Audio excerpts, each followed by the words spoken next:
Natakot ako dito.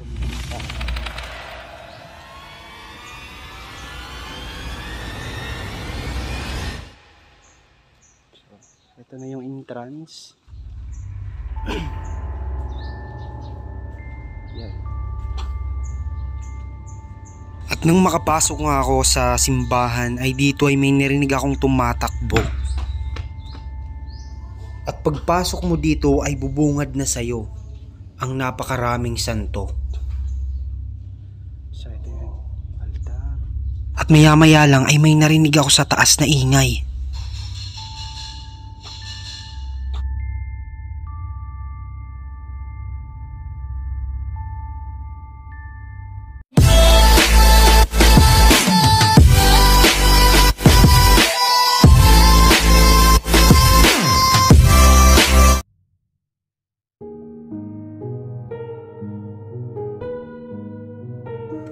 Dito nga ay hinanap ko na kung saan nga ba matatagpuan ang nakatagong simbahan.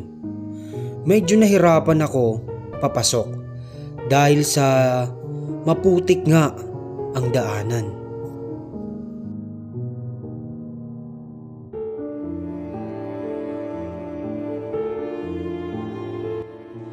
So what's up guys, mga ka-low budget, welcome back again sa ating YouTube channel. At for today's video, yun na nga, medyo adventure tayo ngayon kasi may nakapagsabi sa akin na bisitahin ko daw dito yung simbahan. So yun, sinabi naman kasi namin, diba, hindi lang mga artist yung didiscovery natin dito sa Bicol, maging ang mga places na pinupuntahan ng mga turista. So yun, mamaya lang magtatanong muna tayo, papasukin natin yan. So sa una pa lang guys, medyo nakakatakot. Malaki pero parang may truck din dito. Parang bahay ata yan.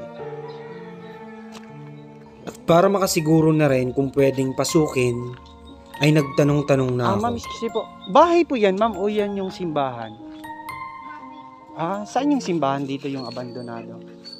Doon po, katabi lang yan. Okay. Pero may mga nakatira din dito? Mga vlogger. Nag-ano kasi kami dito, yung abandonadong simbahan. Ito ba yon? Yan po. Ay hindi. May mga nakatira po dyan ngayon.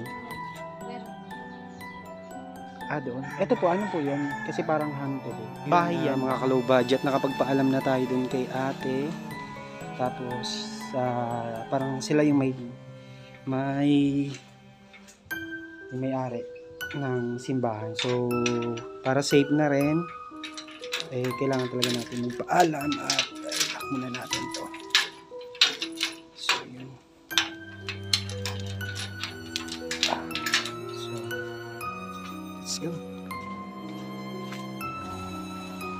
At dito ay napag-alaman kong may caretaker naman pala sa loob, kaya mas minabuti kong kausapin kung pwede i-content o libutin ang lugar na ito.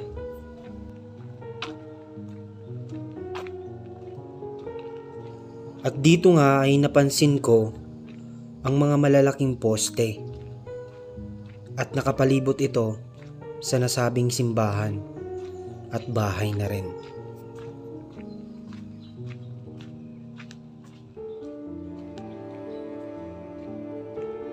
Kung titignan mo siya sa labas, ay makikita mong abandonado na nga ito. Dahil sa napakaraming mga damo. So yun na mga ka-low budget. Eto na yun.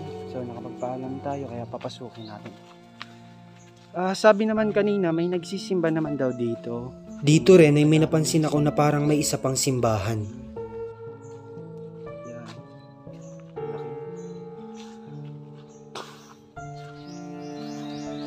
Natakot ako dito.